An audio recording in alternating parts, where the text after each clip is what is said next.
Bonjour, je m'appelle Benjamin Navet et je suis supporter du Paris Saint-Germain. J'ai raconté mon histoire dans 2 livres que j'ai logiquement intitulés « Je suis supporter du Paris Saint-Germain ». Aujourd'hui, je donne la parole à ceux qui partagent la même passion que moi. Bonjour Emmanuel Kéan. Salut Benjamin. Alors Emmanuel, Manu. Manu Kéan, peux-tu nous dire qui tu es ? Eh ben donc voilà, Emmanuel Manu Kéan. Donc moi j'ai 45 ans, je suis supporter du Paris Saint-Germain depuis à peu près 35 ans et abonné au Parc des Princes en virage Auteuil depuis ça fera 30 ans, enfin 30 saisons consécutives l'année prochaine. Voilà. D'accord, donc 30 ans d'ancienneté au virage Auteuil. Absolument. Alors comment, il y a 30 ans, tu es devenu supporter du PSG ?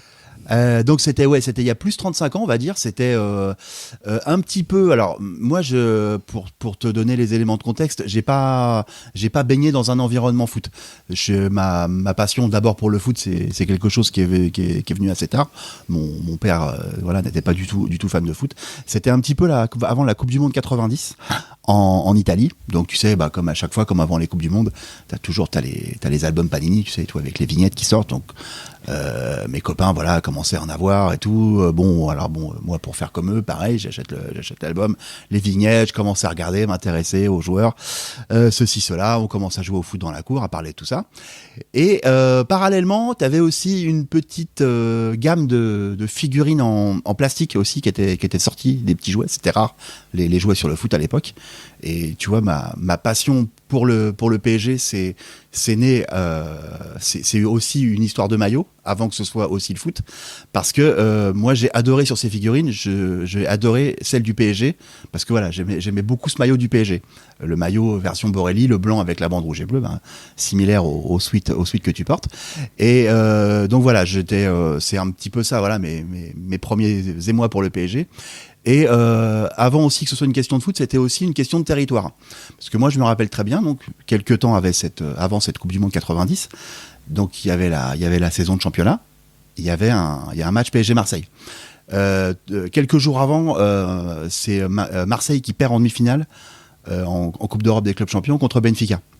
Donc Marseille, c'était l'équipe reine en France à l'époque, ils avaient la meilleure équipe, il n'y a pas de discussion là-dessus. Paris, c'était clairement une équipe qui était plutôt sur le déclin, plutôt vieillissante.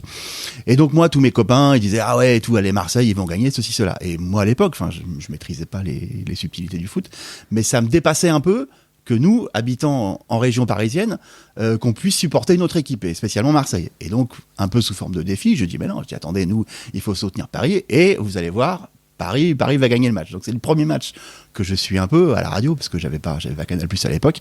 Donc le PSG gagne le match 2-1, un peu à la surprise générale, et les Marseillais devaient encore en avoir derrière la tête après leur élimination.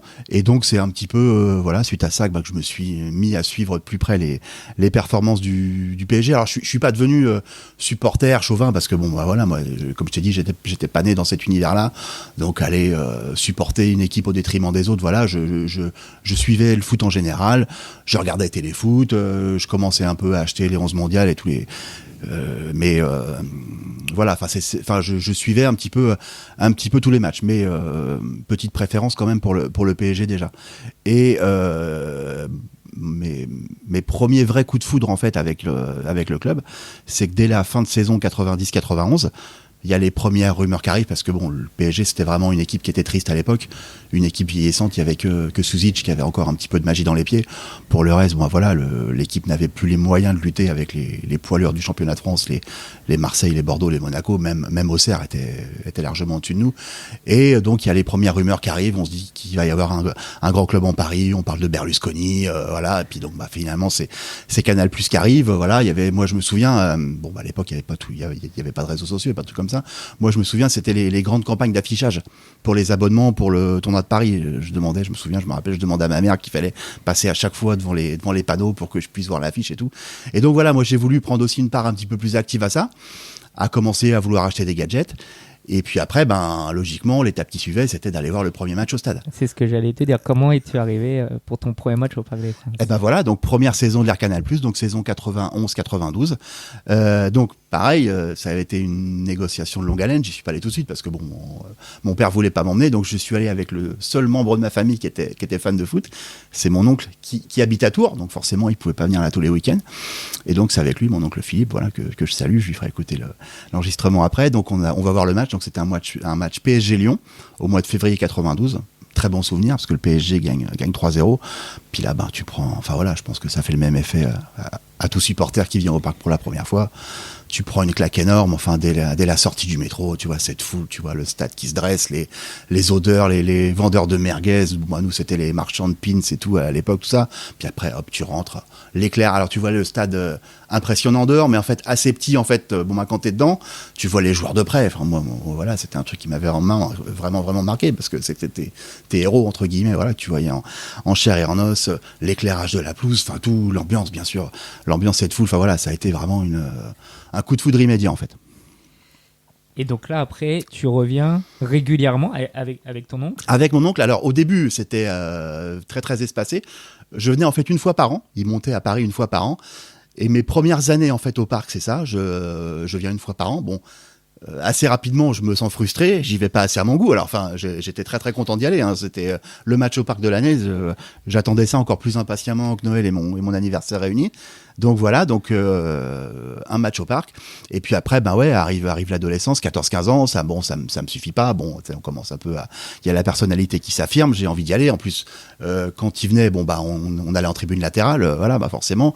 Moi, pareil, comme tout le monde, je regardais ce qui se passait, enfin voilà, côté virage, surtout, années 90, ça commençait vraiment avec l'âge d'or du Parc des Princes en termes d'ambiance. Et donc, c'est à partir de la saison 94-95 où je commence à y aller beaucoup plus régulièrement. Et 95-96, je suis pas abonné, mais je vais voir peut-être pas tous les matchs, mais une grande partie des matchs. Et puis voilà, finalement, mon père craque et me paye mon premier abonnement début de saison 96-97. Dans quelle tribune ? Auteuil déjà, et c'est marrant. Donc moi j'étais très impatient. Alors, on allait à l'époque, il y avait des petits bureaux qui étaient dans le Parc des Princes où il fallait aller chercher sa carte. Et je me souviens que sur le coup j'avais été un petit peu déçu parce que c'était mon premier abonnement, c'était en Auteuil jaune. Alors pour les plus jeunes, c'était le 3e anneau du Parc des Princes, c'était le truc le plus haut. Et moi j'étais un peu déçu parce que moi je me dis mais tiens ma place et tout, elle va être tout en haut alors qu'on voit bien que les groupes sont en bas. Je savais pas qu'on se plaçait comme on voulait. Je me suis dit mince c'est tout. Bon je vais quand même être assez haut. Puis en fait, voilà. Donc ma place, j'y suis resté une mi-temps en tout de toute ma vie d'abonné. Et puis voilà, j'ai vu que les gens se plaçaient n'importe comment. Puis donc évidemment, voilà, j'étais plus bas, j'étais me rapprocher des groupes. Et puis voilà quoi, c'est comme ça qu'on chope le virus et puis qui dure encore aujourd'hui. Tu t'es rapproché d'un groupe en particulier ? Alors ouais, pareil, tu sais, un peu comme avant, tu sais, moi j'avais un peu grenouillé entre toutes les tribunes, j'avais été un peu en latéral, j'avais été voir des matchs à Boulogne, des matchs à Auteuil, et au début je me suis un petit peu rapproché des Lutèces, tu vois, je visais plus un groupe entre guillemets un peu plus petit pour m'intégrer un peu plus facilement. Les Lutèces, il y avait un petit peu ce côté familial, et paradoxalement en fait c'est vrai que on voyait que qui formait une belle bande de potes, mais dans lequel c'était un petit peu plus difficile de s'intégrer. Je trouvais. Alors moi j'étais un peu timide aussi. Et donc voilà, je fais quelques matchs. Voilà, tu te rapproches, mais on te fait comprendre que t'as rien à faire ici dans le cœur du truc, voilà. Et puis un jour, je sais plus ce qui se passe. Je vais voir. Je me souviens du match. C'était un PSG Lyon. C'est un match. Enfin, il avait été spécial ce match-là. C'était au mois de février-mars 97. On n'avait plus gagné un match au parc depuis 3 mois. Et si ma mémoire est bonne, il y avait une espèce de grève en fait temporaire qui était censée durer jusqu'à la mi-temps. Et en fait, je crois que mon accès en fait était un peu bloqué. Donc je pars côté Supras, et là je découvre tout de suite en fait une autre ambiance. Le groupe était énorme, mais on se sent accepté tout de suite. Voilà, les gens te parlent, voilà, il y a une vraie facilité d'intégration. Les gens se prennent pas la tête, les gens sont cool. Et puis c'est devenu mon coin de tribune, pendant un très très grand nombre d'années ensuite. Du coup, tu t'es carté après. Et je me suis carté au Supras. Je me carte pour la première fois fin de saison 96-97 parce que je fais le déplacement à Rotterdam pour la finale de la Coupe des Coupes. Donc on avait le tarif, voilà, il fallait se carter pour pouvoir faire le déplacement avec les Supras. Je préférais faire le déplacement avec eux plutôt que faire le déplacement officiel du club. Et puis je me suis carté jusqu'au début des années 2000. Après, il y a eu un petit peu des changements de tête au niveau des leaders des Supras.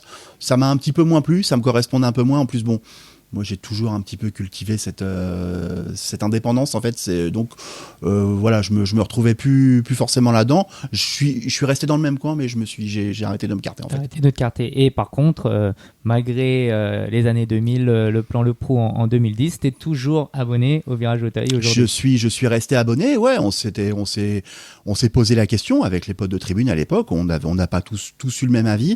Il y en a qui n'ont pas voulu continuer. Voilà. Moi, l'amour du Parc des Princes était le plus fort. Bon, c'est vrai que c'était dur, ça a été une période dure à vivre parce que je pense que comme tout le monde, j'ai ressenti le même sentiment d'injustice de se retrouver un peu viré de sa tribune à soi, alors que quand t'as rien fait de répréhensible, voilà, on accepte le principe d'une sanction quand t'as fait quelque chose, mais quand t'as rien fait, voilà, c'est quelque chose qui te frappe en toi, qui te frappe au cœur. Alors tu te dis bon, est-ce que je m'en vais, est-ce que je boycotte, est-ce que je fais les contre-parquages, tout ça.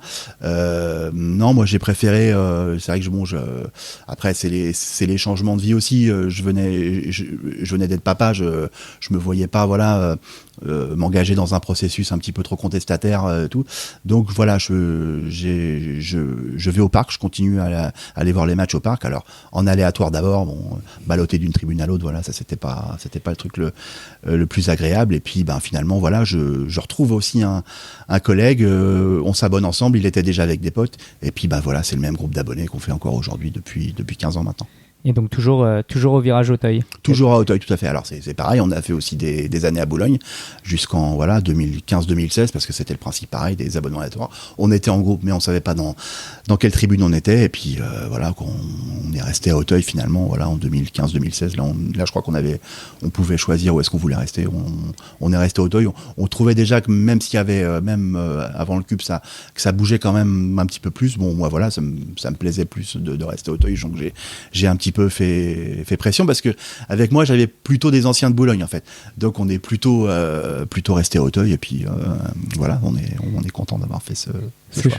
Donc finalement le terme de fidélité au PSG, au Parc des Princes et au Virage Auteuil, c'est quelque chose qui te qualifie assez bien. Ouais, non, mais exactement. Bah, tu sais, c'est encore une fois, on est toujours dans ces histoires de territorialité. On se sent chez soi. C'est mon virage. C'est mon truc. Non pas que je me sente ultra dans l'âme, comme je te l'ai dit. Je pense que même si j'ai été écarté au Supras, j'aurais fait un assez piètre ultra parce que je suis trop indépendant. J'ai pas ce truc d'aller suivre les décisions des groupes aveuglément, même si bon des fois voilà, bon bah t'es pas toujours d'accord avec le truc. Moi j'ai toujours fait comme ça, je fais en mon âme et conscience, je fais ce qui me plaît, ce que j'ai envie, et donc voilà, j'avais envie d'être à Auteuil, de rester à Auteuil parce que j'aime ce virage avant tout. C'est quoi pour toi un supporter ? Supporter, bah ça peut revêtir plein de notions différentes. Il y a plein de façons de supporter. On peut, bon bah t'as ceux voilà qui vont vivre ça de façon passionnée en allant. Déjà bien sûr il y a les ultras qui vivent ça passionnément, qui vont tous les matchs au parc, tous les déplacements, qui consacrent un temps fou pour les animations. T'as aussi les autres supporters, la majorité un petit peu plus silencieuse on va dire, qui va aussi au parc, qui fait aussi des déplacements, qui est peut-être moins active entre guillemets, mais c'est des gens leur amour du club est tout aussi profond et sincère. Puis après t'en as qui prennent le truc un petit peu plus par-dessus la jambe, on va dire, qui vont être là qui vont aller au parc de façon aléatoire, enfin qui viennent là un petit peu quand ça va, ils se revendiquent supporters quand ça va, puis après oh non mais bon moi ça me concerne pas trop, les Marseillais sont assez forts en général à ce jeu-là. Et non, pour moi franchement supporter, si je me réfère à ce que j'éprouve, c'est la passion en fait. C'est la passion, c'est l'excès, c'est-à-dire quel que soit ton degré de présence au parc ou devant la télé, c'est quand l'actualité du PSG, quand ça te prend aux tripes, quand c'est quelque chose qui est assez omniprésent dans ta vie, que ce soit même malgré toi en fait, quand c'est quelque chose qui s'impose à toi parce que voilà, bon bah tu regardes les réseaux sociaux, t'as les nouvelles de l'équipe, les nouvelles des blessés, des matchs d'après, les histoires de mercato, machin, tu suis tout ça passionnément, puis même des fois quand t'as envie de décrocher, ben avec les groupes WhatsApp, on t'envoie un message et vous avez vu machin, ceci, cela. En plus bon, je pense que comme toi on est sur plein de groupes WhatsApp différents, on t'envoie des relances et tout des trucs et tu donnes ton avis machin, donc voilà, c'est quelque quelque chose qui est en toi. C'est presque un sacerdoce. C'est un petit peu comme une croix que tu portes, parce que c'est quelque chose, même si des fois tu peux avoir des périodes un peu de démotivation, bah ça reste présent dans ton existence continuellement, même si des fois quand tu prends de l'âge, t'analyses les choses objectivement, tu te dis mais franchement pour ce club-là, enfin j'en ai trop fait, j'ai été voir trop de matchs, j'ai trop sacrifié sur ma vie personnelle, j'ai dépensé trop d'argent, malgré tout ça, même si t'es passé à cause du PSG, entre guillemets, sur plein de belles opportunités dans ta vie, si tu pouvais revenir en arrière et revenir à la croisée des chemins, mais tu replonges aussi sec, parce que ce plaisir d'être au Parc des Princes, d'être avec les potes, quand t'as l'équipe qui gagne un trophée, qui marque un but décisif, cet état de transe qu'il y a, c'est un truc, c'est incommensurable, c'est inimitable. T'as plein de motifs de plaisir, de fierté dans ta vie, la naissance des enfants, la réussite à des examens, des réussites professionnelles, t'es avec des amis, voilà, tu rigoles, tu passes des super soirées, t'es dans un lit avec une nana, mais le plaisir du but, de la victoire, on peut pas l'expliquer en fait à ceux qui ne connaissent pas ça, et c'est moi je plains plutôt les gens qui ne connaissent pas cette expression de la passion, parce que c'est inimitable en fait. Il y a aucun autre plaisir qui se rapproche de ça. C'est pas forcément mieux, mais c'est inimitable en fait. Pas de regret. Non, franchement aucun. Oh non. Si c'est à refaire, je te dis, je replonge aussi sec. Est-ce que tu fais des déplacements des fois ? Ouais, ça m'est arrivé. Je fais des déplacements de façon plus ou moins régulière, pas énormément. Il y a des périodes dans ma jeunesse, c'est pareil. Hein, quand on a plus de temps, on en fait plus. Bon, aujourd'hui, les obligations professionnelles, familiales, tout ça, on en fait moins. Mais j'ai toujours du plaisir à en faire. 3-4 par an. J'aime bien faire, en général, j'essaie de faire toujours des stades un petit peu différents. Que j'ai pas fait cette année par exemple, tu vois, puis j'aime bien aussi ce côté un peu ancien combattant entre guillemets. J'aime bien me dire aussi que j'ai été dans des stades où les générations d'après n'iront pas. Par exemple, je suis allé voir le match au Havre en début de saison, la première journée de championnat, et il est juste à côté du stade Jules Deschazos, et ça m'a fait plaisir de revoir le stade Jules Deschazos. On avait fait un déplacement hyper galère, fin des années 90, il avait plu à verse et tout, c'était en plus une vieille défaite pourrie, enfin c'était un match, un souvenir de fou. Et puis voilà, c'est aller voir, et puis c'est aller faire les déplacements, c'est aussi se confronter aussi un petit peu à la réalité des adversaires que tu peux rencontrer au fil d'une saison.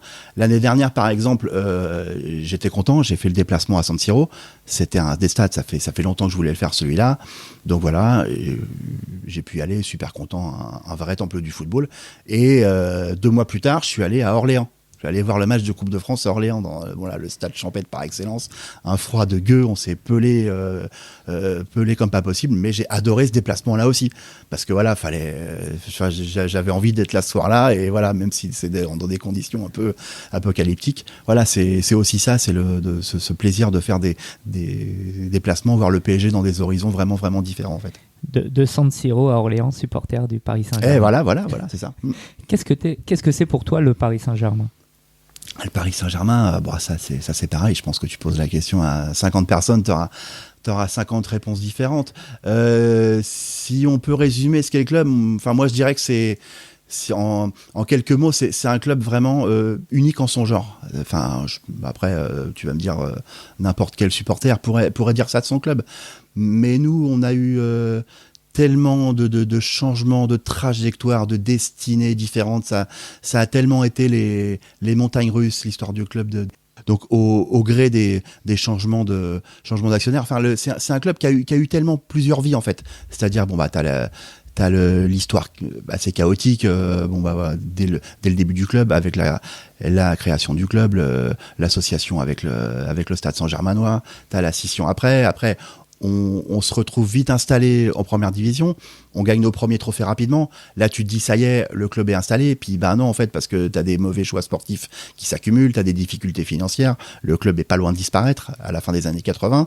Hop, après le nouveau projet qui se remet en place, Canal+, c'est pas là, pareil, on repart très très haut, très vite. On a une équipe, on a une des toutes meilleures équipes en France, on a même une des toutes meilleures équipes européennes. Là, ça y est, hop, tu te dis c'est bon, on est installé, on va marcher sur l'Europe. Eh ben non, voilà, 2-3 mercato foireux, des départs de joueurs qui ont été mal gérés. Puis on se retrouve voilà avec tout un tas de saisons toutes plus chaotiques les unes que les autres, aussi bien sur le terrain que dans les tribunes. Bon, malgré tout ça, quelques beaux joueurs et quelques beaux trophées pour égayer tout ça. Et puis évidemment, depuis 2011, maintenant, ce changement total de dimension, que ce soit au niveau sportif et aussi au niveau des structures du club, font que ce PSG c'est vraiment un club unique. Et je pense que c'est aussi symbolisé à travers le prisme de la ville de Paris. On sait qu'il y a par rapport quand tu vois l'image que Paris a en province, c'est une ville qui est souvent mal aimée, synonyme de le stress, les bouchons, la pollution, machin, l'urbanisation galopante et tout. Et en même temps, il n'y a pas, je pense, plus belle vitrine pour la France que Paris. On l'a encore vu cet été avec les JO. Cette ville, elle a une aura unique. T'as aucune autre ville comme ça qui avait été mise en valeur au travers des Jeux Olympiques. Voilà, quand on dit Paris est magique, il y a vraiment une part de magie dans cette ville qu'on retrouve nulle part ailleurs. Et c'est tout ce qui fait la singularité de ce club-là aussi. Alors, tu as parlé de vitrine. On y reviendra plus tard, mais pour toi, il y a un objet qui est important. On le voit ici, chez toi, dans ta salle à manger. C'est le maillot. Ouais. Est-ce que c'est ce qui représente le plus un club, une équipe, le maillot ? Ouais, le maillot, les couleurs, c'est l'objet. C'est l'objet c'est le seul vecteur commun entre les joueurs et les supporters, en fait, finalement. Les joueurs, portent les mêmes couleurs que les supporters portent les mêmes couleurs que les joueurs portent sur le terrain. C'est un dénominateur commun, c'est l'identité du club, c'est porteur d'une histoire, donc c'est quelque chose de fondamental, très très important, le respect des couleurs, parce que ça va avec, en tout cas pour le maillot domicile, c'est quelque chose qui va de pair avec ton identité et avec le respect de ton histoire aussi. Quel est pour toi ton maillot préféré du Paris Saint-Germain ? C'est lequel ? Alors, on parle immanquablement, c'est le maillot qui vient en premier. C'est le maillot Echter, évidemment, parce que il est tellement représentatif de cette idée, de cette mode parisienne, de cette identité. En plus, il a une belle histoire, fondée par un maillot créé par un président couturier. C'est pas quelque chose. Voilà, c'est ce qui fait la singularité de ce club-là aussi. Moi, j'ai un petit coup de cœur quand même pour le maillot des années Borelli, que je trouve qu'il représente tout autant l'histoire du club, parce que c'est le maillot des premiers trophées, c'est le maillot des premières émotions, vraiment quand le PSG commençait à être régulièrement diffusé à la télé, quand il a vraiment commencé à fidéliser un public, parce que on sait que dans les années 70, le public du Parc, on venait parfois plus voir l'adversaire que pour voir le PSG. Donc les premières lettres de noblesse du PSG, elles ont été aussi acquises avec ce maillot Borelli, qui pour moi donc a une identité, véhicule en tout cas une image tout aussi importante que le maillot Echter. Mais ça c'est un point de vue personnel. Alors le Echter, c'est le bleu, blanc, rouge, blanc, bleu. Ouais. Et alors le Borelli, est-ce que tu peux le décrire ? Maillot blanc, c'est ce maillot entièrement blanc, avec donc les deux bandes rouges et bleues sur le côté. Et pour la petite histoire, donc c'est un maillot. Alors au départ, c'était censé rester un maillot extérieur pendant toute une saison, fin des années 70, je crois que c'est en 78. Et l'entraîneur, Georges Perroche à l'époque, en fait, trouvait que les joueurs se trouvaient mieux sur le terrain. Ils se voyaient mieux sur le terrain avec ce maillot blanc. Et c'est comme ça que c'est devenu le maillot domicile. Il n'a pas supplanté le maillot Echter par hasard. Donc il est resté maillot extérieur, je crois, jusqu'à la saison 81-82. Et après, il est devenu maillot domicile. Et puis je pense qu'il est aussi devenu le maillot porte-bonheur. C'est avec ce maillot-là qu'on gagne nos deux premières Coupes de France. Je pense que début des années 80, tu avais assez peu d'images de foot à la télé. Quand tu pensais maillot du PSG, tu pensais à ce maillot-là avant de penser au maillot Echter. Et depuis, il a été réutilisé en maillot extérieur, d'ailleurs, à quelques reprises. Ouais, oui. Donc après, au gré des saisons, alors il y a eu des saisons compliquées niveau maillot. Années 90, on s'est orienté vers des choix, artistique un petit peu plus douteux. Après, on est revenu au Echter à partir du milieu des années 90-94. Il y a eu ce Echter inversé aussi qu'on créait avec le même motif que le Echter, mais le blanc dominant et la bande rouge au milieu. Et puis, bah oui, ce maillot Borelli. Alors, il avait été aussi décliné. Il y avait aussi eu la version Tour Eiffel avec les bandes rouges et bleues séparées pour faire une Tour Eiffel. On l'a eu ça en maillot domicile pendant 2 saisons, puis il a été réédité cette année en maillot extérieur. Alors toi, le passionné des maillots, que penses-tu de la mode actuelle, alors qui date il y a plus d'une décennie, d'avoir un maillot home, away, domicile, extérieur, un 3e maillot, un 4e maillot avec des couleurs parfois surprenantes? Bah, c'est les affres aujourd'hui de ce qu'on subit au niveau du foot business. Mais par rapport, enfin, si on est forcément un petit peu réfractaire par rapport à ça, parce qu'on se méfie toujours d'une paire de couleurs, d'une paire d'identité. Mais j'ai bon espoir quand même sur ce qu'on voit, par exemple, depuis 1 ou 2 ans, que le club ait enfin compris que le maillot domicile, c'était vraiment quelque chose de primordial. On en a eu plein avec des designs différents qui rappelaient en rien des maillots historiques. Là, c'est la 2e année. Bon, l'année dernière, il y avait eu ce maillot avec la bande rouge sur le côté qui rappelait un petit peu le début des années 2000. Cette année, retour à nouveau maillot Echter. A priori, on devrait encore avoir le maillot Echter l'année prochaine. C'est des beaux symboles, je trouve. Et par rapport, précisément, si on prend l'exemple de cette année, on a donc le maillot domicile emblématique. On a un très beau maillot extérieur qui rappelle aussi un de nos modèles historiques. C'est ce maillot blanc avec le motif Tour Eiffel. Donc moi, je veux dire, tant que le club respecte ces standards-là, pour tout ce qui est histoire de 3e, 4e maillot, j'ai envie de leur dire, mais éclatez-vous, quoi. Faites ce que vous voulez. Si vous avez envie de faire du rose, du vert fluo, du machin, alors pas du bleu ciel et blanc, mais je veux dire, voilà, si ça peut vous permettre de séduire un autre public, des plus jeunes, des femmes, tout cela, mais éclatez-vous, faites ce que vous voulez. C'est des maillots, on joue avec 4 ou 5 fois dans la saison. Alors bon, des fois, on a la mauvaise habitude quand on lance un maillot, que ce soit le 3e ou 4e, de jouer avec au Parc des Princes. Ça me dérange un petit peu plus, mais bon, voilà, faut pas être sectaire, faut pas être fermé non plus. Et respecter l'identité du club avec les maillots domicile extérieur. Et après, franchement, faites ce que vous voulez. On n'oblige personne à les acheter. Ils sont pas omniprésents dans la saison parce qu'on joue 3-4 matchs avec grand max. Donc il y a pas de quoi non plus hurler.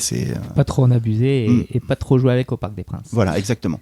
À part la couleur, un maillot, c'est aussi un sponsor des fois. Des fois, quasiment tout le temps, mais je dis des fois parce qu'on a joué des matchs sans sponsor, c'est arrivé. C'est quoi pour toi je sais pas, le meilleur sponsor qu'on ait eu? Par le meilleur, c'est pas. Ouais, pas le ça, plus. mais...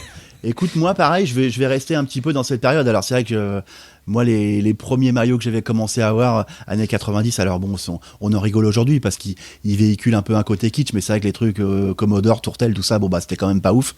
C'était, en plus, déjà, à l'époque, il faut remettre aussi les choses dans leur contexte. Tu portais pas un maillot de foot en dehors du stade. C'est vraiment venu après, fin des années 90, début des années 2000, où on commençait à voir ça. Donc, effectivement, tu te voyais pas dans la rue porter un maillot avec des sponsors comme ça. Moi, les premiers sponsors que j'ai commencé à aimer, que je trouvais assez stylé, j'ai bien aimé Opel, milieu des années 90. Le sponsor aussi qu'on avait en Ligue des Champions, le maillot qui est derrière toi avec le sponsor Liptonic. Voilà, c'était des beaux marqueurs d'une identité, je trouve. Voilà, bon, après ça peut être des marques un petit peu désuètes, mais c'est des trucs on a facilement identifié ça en fait au PSG de ces années-là. Bon, les sponsors récents, alors évidemment, c'est des grands groupes, à l'image de ce qui est devenu le PSG aujourd'hui. Bon, le Qatar Airways aujourd'hui en lien direct avec notre actionnaire. Bon, c'est des choses qui me parlent un petit peu moins, mais ouais, ces sponsors-là des années 90, Opel, ouais, moi j'aimais bien. Derrière moi, il y a aussi un maillot magnifique que j'ai aussi. Ouais. C'est le maillot de Bernard Lama. Le maillot de Bernard Lama, qui est inimitable. Oui, bien sûr, c'est vrai qu'en général, les maillots de gardien sont pas trop prisés des collectionneurs, mais celui-là, il avait vraiment un style unique, inimitable. Bon, à lui, d'origine guyanaise. Alors, t'as les couleurs de l'Afrique dessus. En plus, lui, il participait lui-même à l'élaboration de ses maillots, ça faisait un petit peu grincer des dents avec l'équipementier de l'époque, parce que lui, il avait son propre équipementier. Là, tu vois, sur la manche, t'as l'étiquette dessus, c'est marqué ligne Bernard Lama. Bon, il avait, ça fait vraiment partie de l'identité de Lama au PSG. C'était ces maillots maillot couleur. Voilà, c'est vraiment aussi. Alors c'est évidemment, ça n'a rien à voir avec les couleurs du club, mais ça aussi, c'est des maillots qui sont vraiment des designs qui sont restés très très emblématiques. Alors, moi, je l'avais acheté à la boutique Franklin Roosevelt, à côté de Champs-Élysées. Celui-ci, il a été porté par Bernard. Ouais, alors porté ou préparé, parce que avec ses sponsors Amiga et Tourtel, ça c'était ceux qui n'avaient pas été commercialisés. Et donc, c'est un vrai maillot de la main. Ouais. Très bien. On y reviendra un petit peu après sur cette collection magnifique. J'aimerais d'abord savoir quelle est ta vision du Paris Saint-Germain d'aujourd'hui. D'aujourd'hui, écoute, on est devenu, on va parler bien sûr, on va revenir sur le contexte de l'arrivée des Qataris. On était plus grand chose en fait à l'époque, même au niveau français et au niveau européen. En peu de temps, pareil, ils ont su bâtir une équipe très très compétitive, ça au niveau sportif. Alors évidemment, on rêve, on voudrait tous la Ligue des Champions, on voudrait tous plus de stabilité au niveau sportif, mais il faut se rendre compte aussi du chemin qui a quand même été parcouru en 13 ans maintenant. Et après, c'est un club aussi qui s'est aussi considérablement développé au niveau de ses structures. Tout ce qui est extra football, il y a évidemment ce centre d'entraînement qui vient d'être inauguré, qui est quelque chose, qui est vraiment, c'est un outil de travail magnifique, parce que pendant combien de temps on se disait tout quand même, dans les années 90, quand même on disait PSG ils ont une belle équipe, mais regardez le camp des loges et tout, et c'est pas sérieux, et les joueurs ils doivent prendre les navettes pour aller se changer, tout ça. Ça avait moi ça participait au charme du club. Je pense que je crois que toi aussi t'as pas mal traîné tes guêtres du côté du camp des loges. Moi c'était un lieu qui avait un charme, il y avait une atmosphère inimitable en fait là-dedans. Aujourd'hui le club s'est profondément structuré, pareil alors au niveau tout ce qui est marketing, merchandising, quand tu vois j'ai encore reçu là ce week-end, t'as des boutiques à New York, à Tokyo, à Londres, c'était un truc inimaginable. Tu parlais il y a quelques minutes de la boutique Franklin Roosevelt, moi aussi c'était ma caverne d'Alibaba à moi là-dedans, j'allais dépenser tout mon argent de poche là-dedans. Si on m'avait dit qu'un jour une boutique du PSG à Tokyo, j'y aurais jamais cru. Donc c'est tout ce qui va aussi avec le développement du club, et qui fait qu'aussi aujourd'hui c'est bien d'avoir une belle équipe sur le terrain, mais je pense que si on veut se mettre aussi à l'abri d'éventuelles déconvenues, c'est bien aussi de pouvoir développer l'extra sportif, de devenir un club solide dans ses structures et solide financièrement, pour pas que la grandeur du club elle soit uniquement dépendante de l'effectif que tu as en fait. Tu as 2 jeunes enfants ? Ouais. 2 garçons ? 2 garçons. Qu'est-ce qu'ils aiment eux ? Ils sont supporters du PSG ? Ils sont supporters du PSG. Mon grand est assez mordu. Pareil, je les ai emmenés tous les deux assez tôt au stade. Écoute, ils adorent l'atmosphère d'Auteuil, ils adorent les champs, ils adorent faire des déplacements. Ils ont fait aussi des déplacements tous les deux, été voir des finales de coupe, tout ça. Ouais, ils sont mordus. Alors eux en plus, ils ont eu ce truc. Ils ont baigné dans un environnement foot, contrairement à moi. Moi en plus, je l'avais emmené très tôt. Moi, mon fils aîné, je l'avais emmené. C'était en 2016, parce que donc il était très jeune, il avait à peine 5 ans à l'époque, mais je voulais qu'il puisse dire qu'il avait vu jouer Zlatan, qu'il avait vu jouer Ibrahimovic, donc il est content de pouvoir sortir ça aujourd'hui. Et ils y prennent toujours énormément de plaisir à venir au stade avec moi. Pareil, quand on regarde les matchs à la télé, ils commencent en plus aussi à s'intéresser à ma collection de maillots.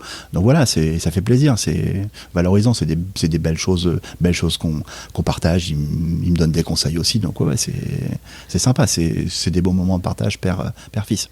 Quel PSG tu aimerais leur laisser dans 20 ans ?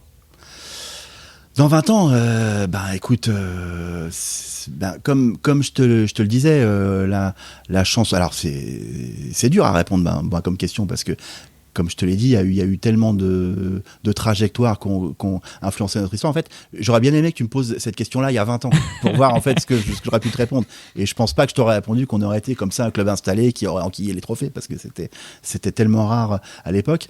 Dans 20 ans, écoute, je pense, comme je te dis, vu qu'on s'est doté quand même de structures extra-sportives solides, je sais pas si les Qataris seront encore là, mais même si ils sont plus à la tête de l'actionnariat, je pense qu'on aura quand même toujours un actionnaire avec les reins solides pour pouvoir poursuivre cette politique sportive ambitieuse. Alors sans faire n'importe quoi évidemment au niveau de l'identité, au niveau de tous les à côté du club. Donc ouais, j'ai bon espoir qu'on sera toujours un club qui compte en France et en Europe, qu'on aura enfin gagné cette Ligue des Champions. Peut-être que d'ici 20 ans, on en aura enquillé 5 ou 10, hein, on sait pas. Et puis voilà, alors après, quand on parle de la question du futur, on se pose inévitablement la question du stade aussi. Est-ce qu'on sera toujours au Parc des Princes ou pas? C'est quelque chose, moi j'ai du mal à concevoir le PSG sans le Parc des Princes. J'arrive pas en fait encore, c'est pas un déni, hein, mais j'arrive pas à me faire à cette idée encore, parce que ça, c'est, qu'on le veuille ou non, c'est quelque chose qui va profondément bouleverser son identité. Donc ouais, ça c'est quelque chose d'essentiel aussi. Dans quel stade est-ce qu'on va jouer? Et tu te dis, si tes enfants dans 20 ans, ils sont dans un autre stade avec un maillot d'une autre couleur, ils seront toujours supporters du Paris Saint-Germain finalement, ou... C'est dur à dire, c'est dur à imaginer ça. Je pense qu'ils seront peut-être aussi un petit peu influencés par ce que je pense, parce que j'aurais envie de faire à ce moment-là. Moi, franchement, je te le dis, je sais pas encore ce que je déciderais. S'il se trouve, bon, on semble malheureusement s'acheminer, bon, au vu des développements qu'on a vu, que l'avenir du PSG s'écrit plus forcément au Parc des Princes. Donc on verra ce qu'il en est dans les années à venir. Bon, de toute façon, on va pas quitter le stade du jour au lendemain non plus. Après, ouais, est-ce que j'aurais envie toujours, est-ce que l'envie d'aller au stade sera encore toujours la plus présente, ou est-ce que je me suis dit, bon, j'ai 35, 40 ans de parc derrière moi, bon, ce club, je l'ai connu qu'au Parc des Princes, bon, c'est peut-être le moment est peut-être venu, voilà, de passer un peu la main, de prendre un petit peu de recul par rapport à tout ça, sans me désintéresser du club, mais bon, voilà, depuis forcément aller au stade régulièrement, bah écoute, s'ils ont envie de prendre le relais, ils le feront, enfin, voilà, on en discutera, ils feront ça, ils décideront en leur âme et conscience. Alors tu as dit qu'il te donnait des conseils. Ouais. C'est aussi sur la collection de maillots. Ouais, c'est aussi sur la collection de maillots. Bah oui, parce que forcément maintenant je les écoute un peu plus par rapport au choix de maillots que je peux récupérer. Alors quand ils me disent, bah, donc forcément, enfin si tu veux, moi j'ai jamais été influencé par les maillots que j'ai pu récupérer. Moi je me suis toujours intéressé au modèle. Enfin voilà, j'avais je m'intéressais plus aux maillots collector, à ceux qui étaient portés par exemple lors des matchs de Coupe de France, lors des finales, et puis le joueur, peu importe en fait, parce que bon, alors évidemment j'ai une grande fierté parce que j'ai plein de joueurs que j'aime, dont j'ai pu récupérer les maillots, tout ça, Ronaldinho, Ginola, Valdo, Simone et tout, mais enfin le choix du joueur pour moi ça vient après. Et aujourd'hui, et c'est aussi une tendance qu'on constate un petit peu chez les néo-collectionneurs, bah, c'est le choix du joueur qui prime. Il faut d'abord, avant d'avoir un maillot du PSG, bah voilà, faut récupérer un maillot de Barcola, Dembélé, Joao Neves et tout. Donc évidemment, moi j'ai pas encore de maillot de Barcola. Eux, ça leur ferait plaisir. Donc voilà, je sais qu'avant la fin de la saison, je vais leur faire plaisir et je vais en récupérer un à lui. Bon, puis voilà, c'est en ça que ça m'influence aussi. Mais voilà, c'est la collection que je leur léguerai aussi plus tard. Et ils sont grands maintenant, c'est normal qu'ils aient aussi un petit peu leur mot à dire là-dedans. Alors comment est née cette passion finalement, cette collection de maillots? Comment c'est arrivé? Bah écoute, un petit peu pareil, ça date aussi du début de mon histoire d'amour avec le PSG. Simplement, donc voilà, quand j'ai commencé à vouloir acheter des gadgets, je te dis, alors bon voilà, au début c'était les pins, c'était les écharpes, c'était la folie des pins aujourd'hui à l'époque. Les maillots, je regardais ça, mais d'un œil lointain, parce que c'était déjà des produits qui étaient extrêmement chers à l'époque, hein. Même dans les années 90, les maillots c'était déjà 350, 400 francs. C'était vraiment une somme énorme et tout, moi pour l'époque, c'était pas quelque chose que je pouvais m'acheter comme ça. Ça pouvait être qu'un cadeau d'anniversaire ou un cadeau de Noël, ou alors sinon il fallait que j'économise de l'argent de poche pendant longtemps, ce que j'ai fait.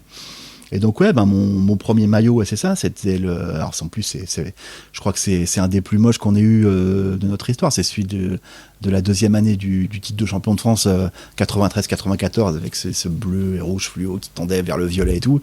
Voilà, donc ça c'est le premier maillot du PSG que j'ai eu. Après il y a eu le premier maillot que je me suis acheté avec mes sous, j'avais économisé. Bah pour le coup, c'est un meilleur souvenir, c'est celui de l'année 95-96. On était revenu avec un beau maillot Echter, le sponsor Opel, voilà, qui était sympa, qui était stylé. Puis j'avais la grande fierté, j'étais allé à la boutique Franklin Roosevelt, j'avais mon petit paquet de billets de 20 francs et de 50 francs, j'avais tout mis de ça, j'avais économisé sou par sou, je m'étais acheté le maillot. Et donc après, voilà, je m'en suis acheté quelques-uns ensuite. Bon, pareil, hein, c'était assez régulier parce que ça coûtait cher. Et en fait, quand j'ai commencé à travailler régulièrement, j'ai eu Internet chez moi, j'ai découvert un petit peu les sites, voilà, ben, comme il est. Et là, j'ai vu que c'était possible de s'acheter des maillots un petit peu anciens pour des prix beaucoup plus raisonnables. Donc j'ai commencé à faire un petit peu ma petite collection comme ça. Donc c'était que des maillots boutiques. Hein. Au début, je commence un peu à acheter tout ce qui me manque et tout. Et puis un jour, j'ai l'opportunité de pouvoir récupérer un maillot porté, un maillot de joueur. Alors je voyais bien les différences parce que à l'époque dans les boutiques, c'était pas possible d'acheter avec les numéros au dos, avec les sponsors au dos. Donc je vois tout de suite la différence. Je prends contact avec la personne qui le vend. C'est un collectionneur renommé, voilà, qui est devenu un ami ensuite. Et donc voilà, il me montre le truc, il me montre un petit peu les différences, les conseils, tout ça. Donc je lui achète le maillot. C'est un maillot de Paul Le Guen, dédicacé aussi, et de la saison 94-95, le maillot extérieur. Voilà, c'est mon premier maillot. Bon, je me suis pas dit dans l'idée, tiens, allez hop, c'est bon, je me fais la collection. Mais sauf que voilà, t'en récupères un. Alors après, je veux récupérer aussi le fameux maillot pour lequel j'avais eu de coup de cœur à mes débuts au PSG de la saison 89-90. Je récupère celui-là, puis là, après voilà, tu mets le doigt dans l'engrenage. J'en récupère un, deux, trois. Je commence après à faire mon blog sur Internet. On est contacté par d'autres collectionneurs. Bon, puis après, j'ai eu la chance en plus de commencer ça à une époque où c'était vraiment le PSG était un petit peu au fond du trou au niveau sportif. Ça n'intéressait pas grand monde. On pouvait récupérer des maillots pour pas cher. Donc voilà, j'ai pu assez vite avoir une collection assez sympa. Parallèlement aussi, je pouvais récupérer aussi des maillots anciens à des prix beaucoup plus raisonnables qu'aujourd'hui. Et puis voilà, j'ai bâti ma petite réputation. Les gens savaient, il fallait, enfin voilà, quand ils avaient un maillot à vendre, ils me le proposaient à moi. Et puis voilà, aujourd'hui c'est devenu beaucoup beaucoup plus dur. Il y a eu un rush au moment du Covid, plein de néo-collectionneurs qui sont arrivés. Avec des méthodes un petit peu agressives presque, qui ont voulu acheter un petit peu tout et n'importe quoi. Ça a fait une bulle spéculative, ça a fait un petit peu exploser les prix.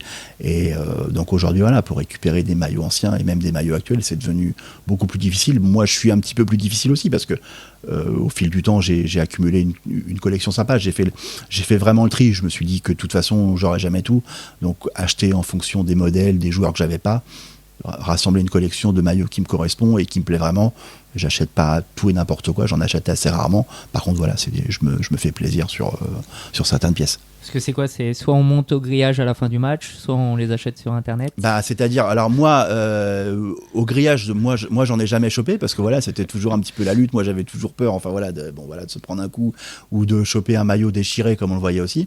Donc moi, j'allais plus voir les joueurs en fait, du temps aussi où le camp des loges était plus accessible à ce niveau-là. Donc j'ai noué pas mal de contacts avec les joueurs. Pareil, c'était un truc de longue haleine parce que les joueurs étaient pas toujours réceptifs à ça. J'en ai harcelé pas mal, j'ai récupéré quelques beaux modèles sympas suite à de beaux échanges et tout avec des joueurs.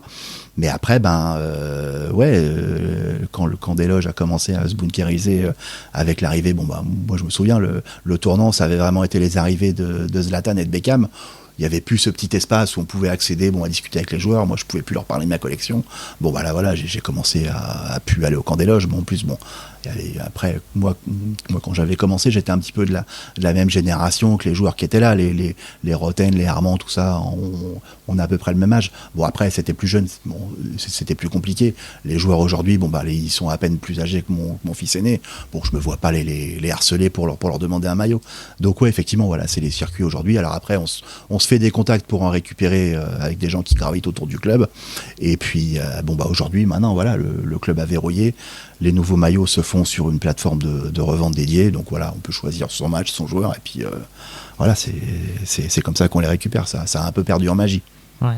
Et tu as un maillot presque collector, bien sûr, mais qui date de la première saison. Ouais, c'est le tout premier maillot de l'histoire du club. Je l'avais récupéré, c'était pareil, c'est quand le PSG était venu faire un reportage chez moi au moment du Covid. La vidéo, il y avait une petite résonance au niveau de la vidéo, elle avait été beaucoup vue sur les réseaux sociaux. Et puis il y a un monsieur qui me contacte, il dit, vous savez, moi mon père il a joué au PSG en junior, et donc l'entraîneur des juniors à l'époque, c'était Jean-Claude Bras, qui a été un des premiers joueurs d'envergure du PSG, qui était un attaquant international français, et il a récupéré son maillot. Donc c'est le tout premier maillot de l'histoire du club, saison 70-71, qui est dédicacé en plus par pas mal de joueurs. Il y a les signatures de Jean-Claude Bras, bien sûr, de Jean Djorkaeff, Bernard Guignedou, tout ça. Et donc voilà, il avait conservé ce maillot. Alors À l'époque, tu sais, ils avaient 2 jeux de maillot en fait pour la saison, un seul jeu en manche longue, un seul jeu en manche courte. Donc là, il y avait plus le numéro du joueur. Alors, il est encore visible, voilà, moi quand on le voit. Mais donc voilà, alors il était pas parti pour, enfin. Le maillot, il prenait entre guillemets un petit peu la poussière dans le placard et puis il s'est dit voilà, il sera mieux chez vous. On s'est mis d'accord, voilà, puis on avait passé un super moment. Il m'avait parlé, voilà, aussi, c'était ça aussi avant la collection, c'était des belles rencontres. Il m'a parlé aussi un petit peu, voilà, de tout autour d'une bière, tu vois, moi, comme on fait là, de tout ce qu'était le PSG avant. Et puis voilà, ça a été un beau moment avec pas mal d'émotions. Et l'année d'après, il y avait Philippe Goguet et Damien Dole qui ont sorti aussi un livre dédié à l'histoire du club. Ils étaient venus faire aussi un petit sujet chez moi, puis évidemment, ils avaient pris ce maillot en photo. Et j'avais envoyé la photo au monsieur, je dis bah regardez, je dis votre maillot, tout ça. Et là il était très fier, il dit ah bah je suis content, voilà, qu'il soit venu chez vous, il est mieux chez vous, il a plus sa place chez vous. Ça m'avait. Et du coup il l'avait donné.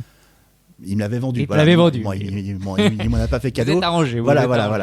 Très bien. Mais une pièce exceptionnelle. Ouais, une pièce vraiment vraiment exceptionnelle. Ouais. Est-ce que tu as un autre maillot comme ça, presque aussi rare? Ben écoute, alors c'est le seul maillot de la décennie 70 que j'ai, parce que comme je t'ai dit, ils en avaient un seul jeu en fait à l'époque. Ils utilisaient match après match. Quand tu sais qu'aujourd'hui ils ont 3 maillots par match, voilà, c'est vraiment le jour et la nuit par rapport à l'époque. Ces maillots-là, ben, ils sont forcément, fatalement, ils sont anciens, ils sont beaucoup plus rares, beaucoup plus durs à trouver. Quand il y en a un, je te dis pas après, bien souvent le prix qu'on demande, ben voilà, c'est des tarifs avec lesquels moi je peux pas lutter. Après, dans les maillots un petit peu anciens aussi, moi il y en a un que j'aime beaucoup.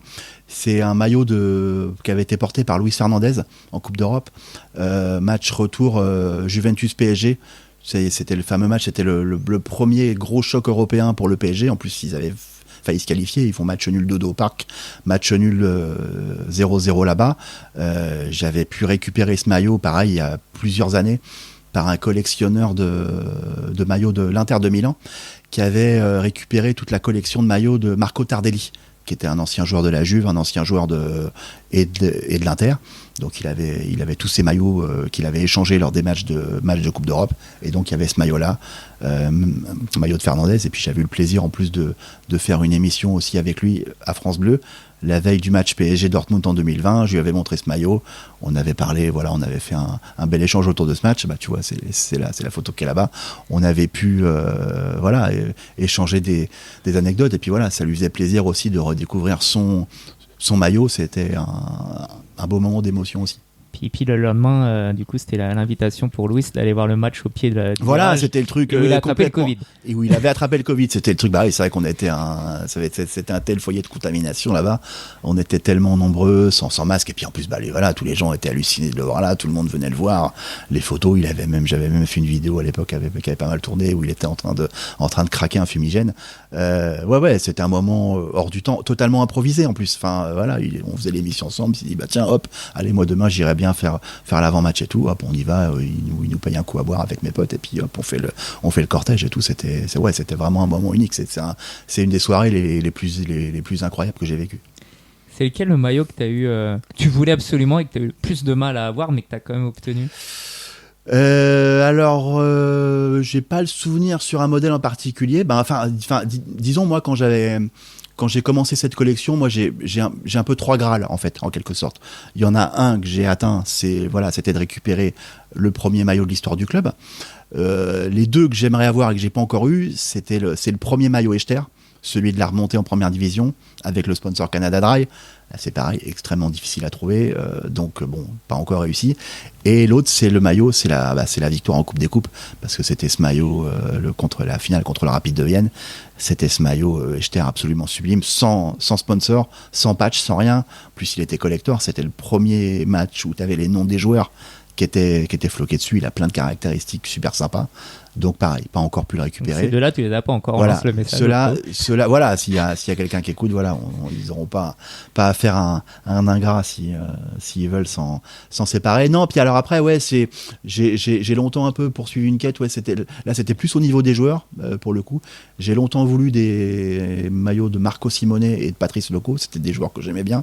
Et donc voilà. Donc alors le maillot de Marco Simone, c'était un jour, il y avait des ventes aux enchères. Il y en avait un petit peu plus régulièrement à Paris. Et là, quand j'avais vu Marco Simone, donc là, j'avais prévenu ma femme, je lui avais dit, écoute, Julie, celui-là, je te préviens, je repars pas sans, quel que soit le prix et tout. Et donc voilà, j'étais content, j'avais pu l'avoir. Il y a de la rivalité entre collectionneurs ou... Fatalement, ouais. Alors, c'est encore une fois, le paysage des collectionneurs a pas mal changé. On était une toute petite communauté à l'époque, on se connaissait tous, on était une petite poignée, donc on était plus un petit peu sur un système d'entraide, à s'arranger, à faire des échanges, à faire des trucs comme ça. Alors bon, il pouvait y avoir de la rivalité, voilà, quand on nous proposait un maillot, bon bah voilà, c'était celui qui était prêt à mettre le plus cher, on n'allait pas surenchérir non plus. On se laissait le truc et puis hop, après on allait à charge de revanche, on allait ensuite laisser la main sur un autre maillot. Ouais, aujourd'hui c'est une communauté qui est plus jeune. Je te dis, avec des méthodes, voilà, c'est assez agressif, c'est plus à mettre beaucoup d'argent pour un petit peu tout et n'importe quoi. Donc le milieu c'est pas forcément assaini, on va dire, à ce niveau-là. Du coup, ça peut monter très très très haut les prix. Ouais, ben pareil, en plus c'est des choses un peu absurdes parce que c'est sur le même maillot d'un même match. Alors c'est moins frappant cette année parce que bon, vu qu'il y a plus de grandes stars, mais oui, un maillot d'un même match, bah t'en as qui ont été posés des plusieurs milliers d'euros sur des maillots de Mbappé, Neymar, tout ça. En plus, bon bah maintenant aussi avec la plateforme de revente. Bon alors là c'est même hors collection parce que c'est des gens qui ne sont pas des collectionneurs qui achètent ça, mais t'as des maillots de Messi, Neymar qui sont partis à 15 000, 20 000 euros, des montants complètement démentiels, alors que voilà, ce sont de simples maillots de championnat, mais parce qu'ils ont été portés par ces joueurs-là, ils atteignent ces prix-là, ce qui est antinomique avec la collection, pour moi. Moi, je veux bien le maillot de Javier Pastore contre Chelsea. Ouais, bah écoute, voilà, moi j'ai le maillot de Chelsea du déplacement à Stamford Bridge, voilà, de Thiago Motta, avec pareil de belles traces de match dessus. Ça c'est pareil, une pièce que j'adore. Ah oui, tu parles de son but, c'est ça? Oui, ah parc. Oui, son but au parc. Bah écoute, ouais, passons le message aussi. Ça je l'ai pas vu, tu vois, dans la communauté des collectionneurs. Bah oui, tu vois, ouais, c'est pareil, il te coûtera sûrement un petit billet aussi, malheureusement, celui-là, mais ouais, c'est. Et du coup, tu les laves pas alors les maillots? Il y a les traces. Non, jamais, non. Traces de terre, traces de sang. Voilà, les traces, c'est le plaisir. Alors c'est pas par fétichisme ou quoi que ce soit, mais enfin voilà, c'est un petit peu le Graal pour un collectionneur, c'est quand t'as le maillot d'un grand match porté par un grand joueur, identifiable en plus avec les traces que tu retrouves sur les photos du match. Ouais, ça c'est le top. Du coup, t'as l'ADN de tous les joueurs. Voilà, en gros, c'est ça. Ouais, effectivement, je pourrais m'amuser à les mettre sur des scènes de crime. Ouh là là, on va couper. Pour ceux qui écoutent et qui veulent voir tes maillots, tu as un compte Instagram. Voilà, exactement. C'est maillot PSG Museum. Voilà, qui est assez visible. Alors en plus, j'ai un petit peu de retard parce que avant c'était l'ère des blogs de Skyrock, ils sont tous sautés du jour au lendemain. Donc j'ai pas encore. Alors je réactualise ma collection régulièrement avec les pièces que je récupère, mais j'ai pas mis toutes mes anciennes pièces dessus. Je le réactualise au fur et à mesure. Donc voilà, ils peuvent aller voir aujourd'hui et puis après aller voir au fil du temps parce que j'y ajoute régulièrement des maillots. Et pour te contacter, pour t'offrir un nouveau maillot. Eh ben voilà, sur la messagerie, voilà, oui, bien sûr, ils seront en bonne place. On va revenir sur l'histoire du PSG. Pour finir, je vais te poser quelques questions. Quel est, pour toi, le président qui a le plus marqué l'histoire du club? D'instinct, comme ça, si je me réfère à mon PSG, entre guillemets, je te dirais Michel Denisot. Parce que enfin voilà, il a été au club pendant 7 ans. Cette saison, il a rapidement fait une équipe, su s'entourer des bonnes personnes pour faire une équipe très très compétitive, aussi bien au niveau du staff technique que des autres dirigeants, que des joueurs. On est rapidement devenu une équipe qui compte en France, en Europe. On a commencé à remporter des trophées régulièrement. Alors, tout m'a pas plu dans cette période-là non plus. J'aimais pas le côté, le club inféodé un petit peu à Canal+, qui était un peu jugé parti en tant que diffuseur du championnat, tout ça. Bon, j'avais évidemment pas du tout aimé à l'époque le fait qu'on refuse le titre de 93, qu'on veuille pas participer à la Coupe d'Europe des clubs champions pour pas froisser les abonnés marseillais, tout ça. Donc voilà, mais et Michel Denisot, il avait fait un beau septennat et voilà, il faut reconnaître aussi ses mérites dans ce qu'était devenu le PSG à l'époque. Alors après, il y en a eu d'autres bien sûr. Je pense que quand on parle président du PSG, on pense forcément aussi à Francis Borelli, qui a sans doute été le président qui a le plus aimé le club au niveau des joueurs, des supporters. Il y avait vraiment une relation filiale quasi paternaliste. Alors en plus, c'est un peu bizarre. Enfin, moi, je suis très content qu'il ait été réhabilité par la suite parce que moi, quand j'ai vraiment commencé à suivre le PSG, c'était la fin de la période Borelli. C'était une période qui était compliquée pour lui, pour le club. Les supporters réclamaient plutôt son départ qu'autre chose parce que le PSG n'avait plus les moyens de lutter avec les grosses équipes du championnat. Borelli n'avait plus les moyens d'investir. Puis il lui demandait de laisser la place. Bon, il a été mis dehors un petit peu de façon un peu abrupte et donc c'est très bien qu'il ait pu être réhabilité par la suite et puis qu'il ait eu cette tribune à son nom, puis avec cette magnifique minute de silence lors du match PSG-Rennes en 2007 parce que voilà, il avait eu un hommage à la hauteur de sa grandeur, vraiment.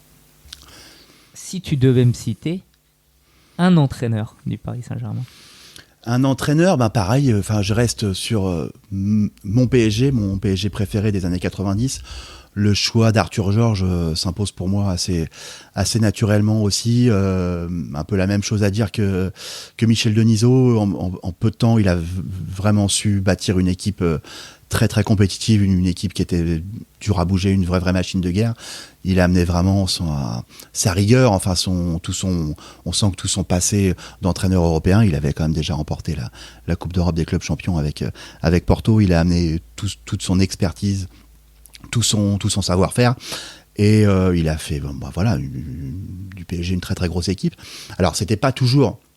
Il y avait aussi des critiques à l'époque, c'était pas toujours un PSG qui était beau à voir, c'était un PSG qui était solide défensivement, réaliste, beaucoup de buts sur les coups de pied arrêtés, c'était pas toujours très très spectaculaire, ça lui a valu pas mal de critiques, notamment dans les médias, parce que c'était pas forcément en plus un très très bon client pour les médias, ses conférences de presse, c'était un petit peu minimaliste, et je regrette un peu qu'il soit pas resté plus longtemps, parce que quelque chose me dit que s'il était resté 1 ou 2 années en plus, on serait plus en train de courir après notre première Ligue des Champions aujourd'hui. Non pas, et ça nous permet de parler des autres entraîneurs, non pas que Luis Fernandez, qui est pris ensuite la suite, ait fait du mauvais boulot. J'ai bien aimé aussi ce qu'il avait fait au PSG à l'époque. Alors sur son premier passage en tant que coach, il avait eu des initiatives tactiques un peu salutaires, le fait de jouer à 3 derrière. Il avait quand même relancé Rai, il avait relancé Wea quand il fait reculer Bravo en milieu de terrain récupérateur. On avait une équipe un peu plus imprévisible, mais plus spectaculaire, mais qui prenait un petit peu plus de buts aussi. Mais après voilà, on sait qu'aussi avec Luis, le truc compliqué, ça a toujours été plutôt des questions de management, de gestion de joueurs à fort ego, de stars. Moi j'ai pu en parler avec pas mal de joueurs, voilà, au gré des rencontres que j'ai pu faire, et ça a quand même été souvent compliqué en fait à ce niveau-là. Après, dans une époque plus récente, j'ai beaucoup de regrets vis-à-vis d'Ancelotti. J'ai pas aimé la façon dont il est parti, et puis la façon dont ça a été perçu, parce qu'on dit toujours que l'OR et tout, les dirigeants n'ont pas été patients et tout, ils l'ont fait partir, mais je pense que lui, les choses étaient claires dans sa tête. Il voulait, c'est lui avant tout, pour moi, qui a voulu partir au Real et qui a inventé un peu ce prétexte. Il l'avait d'ailleurs reconnu il y a quelques années, quand il y avait eu le match, quand il était coach du Bayern, il avait lui-même reconnu qu'il n'était pas parti avec classe et tout, et il s'en voulait aussi un petit peu.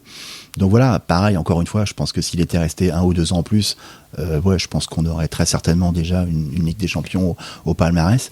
Et dans un passé récent, j'ai bien aimé Thomas Tuchel aussi.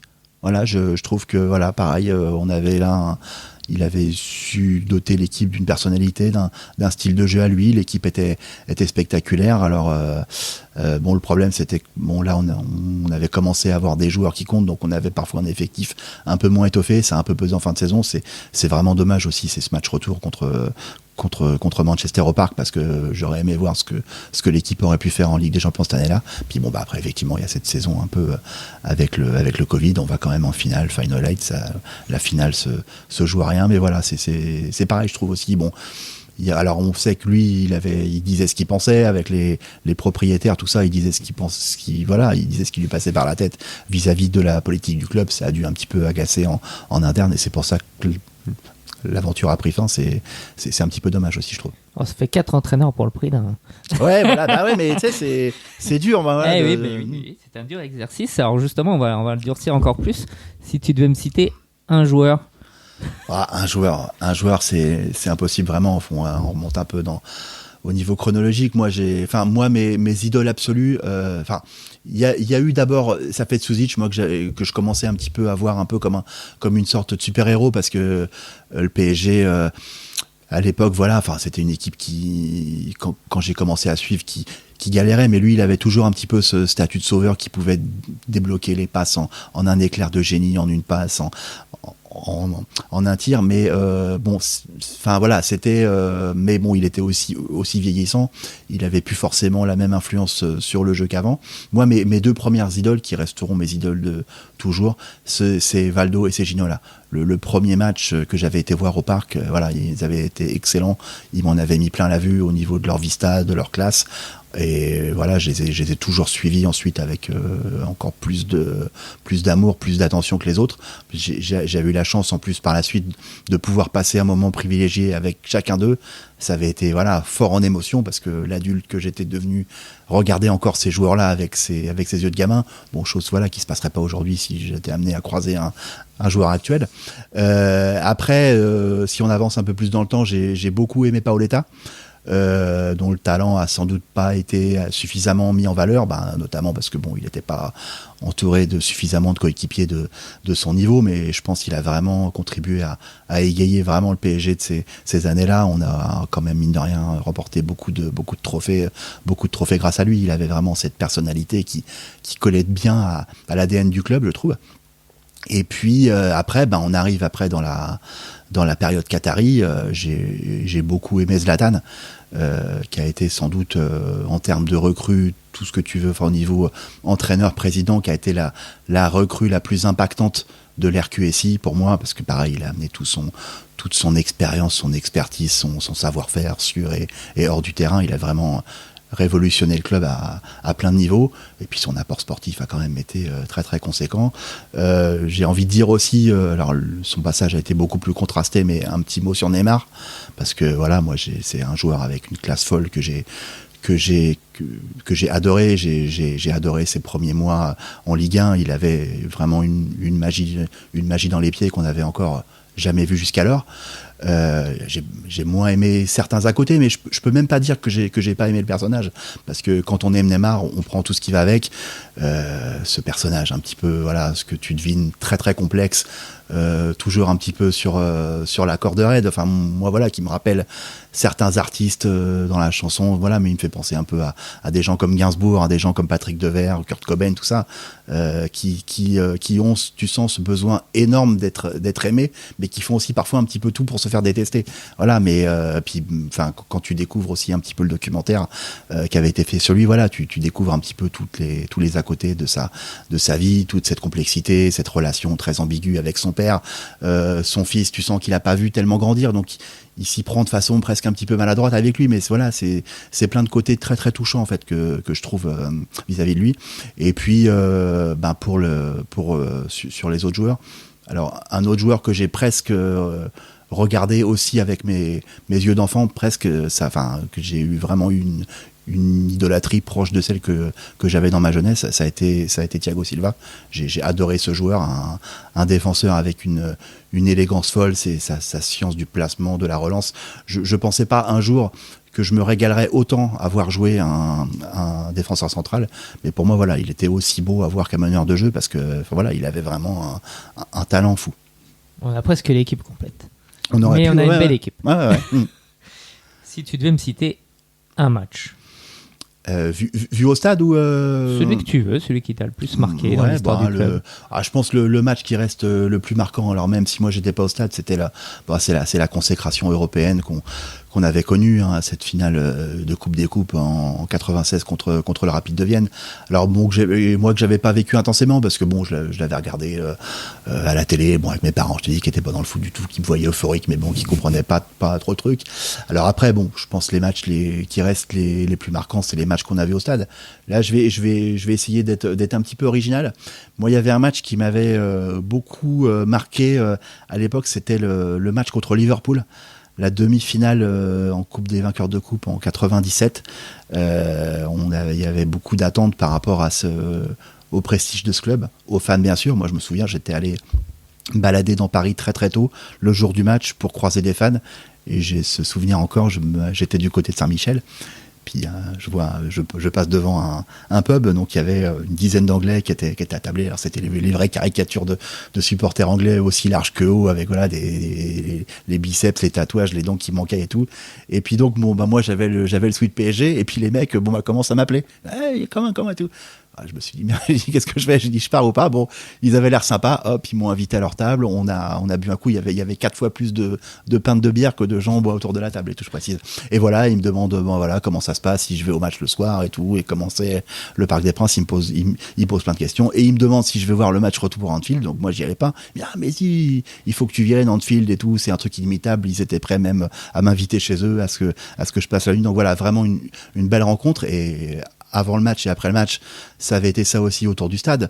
Les 2 tribunes, Auteuil et Boulogne, avaient fait des banderoles un peu hommage, chose qu'on n'avait encore jamais vue avant. Il y avait eu des belles scènes de fraternité. Après le match aussi, Liverpool perd le match 3-0, mais ils chantent PSG encore à la fin. Il y avait eu les échanges d'écharpes. Enfin voilà, tu sors de stade comme ça, du stade. C'est des moments où t'es fier vraiment d'être le club. T'as vécu une soirée historique. Plus voilà, PSG gagne 3-0, prenait une bonne option pour la finale. C'était un moment fort sportivement et très très fort en émotion aussi. Alors après, je pense que la victoire, moi, qui m'a donné le plus de joie, c'est la finale 2006 contre l'OM, parce que je crois que c'est le match qui m'a le plus fait stresser. C'est le genre de match où t'as la boule au ventre avant, comme celle du jour des résultats du bac. J'étais comme un fou dans les jours qui précédaient. Tous les jours, j'achetais les journaux pour voir s'il n'y avait pas des joueurs blessés, les mises en place tactiques et tout, parce que je me suis dit, mais cette finale-là, là, en plus, on n'était pas au mieux sportivement. Marseille avait une meilleure équipe que nous, ils étaient plus partis, mais quand on connaît le tempérament des Marseillais, mais je me suis dit, celle-là, si on la perd, on va en entendre parler pendant 25-30 ans. Je dis, il y a pas moyen, il faut qu'on la gagne. Et puis le PSG, voilà, a été conforme à sa réputation qu'on avait d'équipe de coupe. Ils ont su répondre présent sur ce match-là.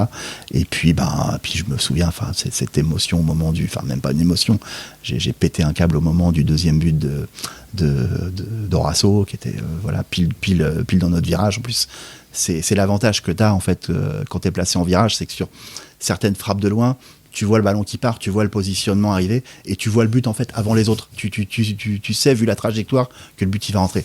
Et là, j'ai littéralement pété un câble. Littéralement, j'ai dévalé plusieurs rangs sans même me rendre compte. De ce que je faisais. J'étais dans un état d'euphorie complètement folle. L'après-match avait été mémorable aussi. Donc PSG Marseille, je pense que c'est le jour où j'étais le plus fier de supporter le club, je crois. Et alors, si tu devais me citer un déplacement pour le coup que tu as fait. Un déplacement, là pareil, j'ai du mal à choisir. Pour moi, il y en a 2. Le plus chargé en émotion, chargé en bonheur, c'était le retour à Stamford Bridge en 2015. Ce scénario haletant, on est éliminé au moment du coup d'envoi, on est encore plus éliminé au moment où Zlatan se retrouve à 10. Zlatan est expulsé, on répond quand même présent, on fait un bon match, on sent qu'il y a un truc à faire. Puis on se voit crucifié quand Chelsea marque à 5 minutes de la fin. On se dit là c'est fini. Puis là c'est arrivé tellement de fois où c'est les anciens du PSG qui marquent contre le club. Là c'est un ancien de Chelsea qui marque, le but de David Luiz. Et puis et là on sentait qu'il y avait un truc, on sentait qu'en prolongation il allait se passer. On se prend le deuxième but, mais on doute pas, on continue à chanter, on met une ambiance, et puis Thiago Silva, puis là c'est le moment, l'extase, la libération, le délire. En plus, je récupère le maillot de Mota quelques temps après, donc chargé, déplacement très très fort au niveau émotionnel. Et il y en a un autre aussi que je mettrais, alors celui-là il avait été moins joyeux sportivement, mais c'est un déplacement qui m'avait beaucoup marqué. C'était le déplacement à Rotterdam pour la finale donc de la Coupe d'Europe des vainqueurs de coupe contre le Barça. C'était mon premier gros déplacement avec le PSG. Je me rappellerai toujours tous ces départs en car au niveau de Roland-Garros. Le matin, il y avait des centaines de cars qui étaient partis là-bas. On était bien plus nombreux que les Barcelonais sur place. On avait mis une super ambiance. Il y avait dans un très très beau stade de foot aussi.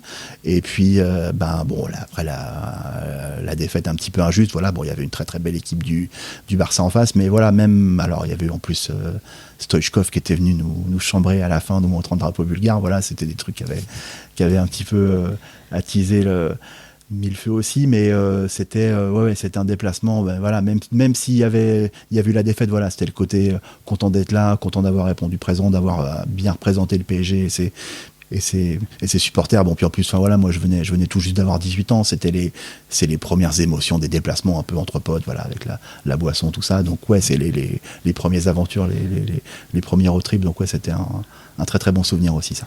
Tu étais à Amsterdam contre l'Ajax en 2014 ? Non. Parce que je vois là dans ta collection, au milieu des maillots, il y a un fanion de match. C'est le vrai fanion Ajax Amsterdam PSG de Alors, 2014. ce déplacement-là, j'aurais voulu le faire, mais j'ai pas pu le faire pour la simple et bonne raison, et c'est aussi pour ça que j'ai un petit peu récupéré ce fanion, c'est que mon fils est né quelques jours avant ce match-là. Donc ce match-là, c'était quand c'était le 17, je crois, c'est ça, hein, 17 septembre 2014, c'est marqué dessus. En sachant que l'accouchement était imminent, je me voyais pas prendre une place, voilà, pour le déplacement et manquer cet événement-là, mais j'ai été content ensuite, voilà, de pouvoir récupérer ce fanion, voilà, pour commémorer un peu cette. Comment on récupère ce fanion ? Même chose que pour les maillots. À l'époque, c'était beaucoup plus facile avec les gens qui gravitaient autour du club. Voilà, bon, tous les contacts que je pouvais avoir, c'était plus facile à l'époque pour récupérer des pièces comme ça. Donc une belle pièce et puis très très symbolique pour toi. Exactement, tout à fait. Alors justement, Manu, si tu avais un mot de la fin à adresser à quelqu'un, soit à tes enfants, soit...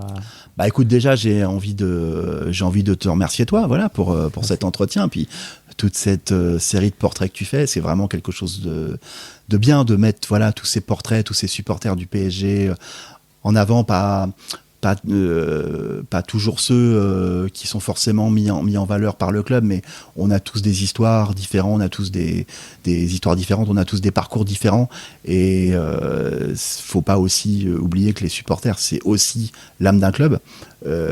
C'est quelque chose de vital aussi, pour un club, parce que voilà, c'est les supporters qui vont voir les matchs, au stade, qui achètent les maillots, qui achètent les abonnements pour voir les matchs à la télé. C'est aussi eux qui font que le PSG, c'est aussi un empire, un immense empire. C'est aujourd'hui grâce aux supporters, et c'est quelque chose qu'il faut pas oublier. Enfin voilà, donc que tous les supporters du PSG qui ont un amour sincère pour ce club, et puis qui dure, enfin voilà, en fonction de leur âge, soit depuis longtemps, soit aussi longtemps que possible pour les plus jeunes, soit mis en avant. Je crois que c'est quelque chose qui est vraiment vraiment vraiment salutaire. Et puis voilà, allez Paris, et longue vie au PSG, tout simplement. Merci Manu Guéant. Merci à toi Benjamin. Vous venez d'écouter Je suis supporter du Paris Saint-Germain, le podcast. Je vous donne rendez-vous la semaine prochaine pour partir à la rencontre d'un nouveau supporter.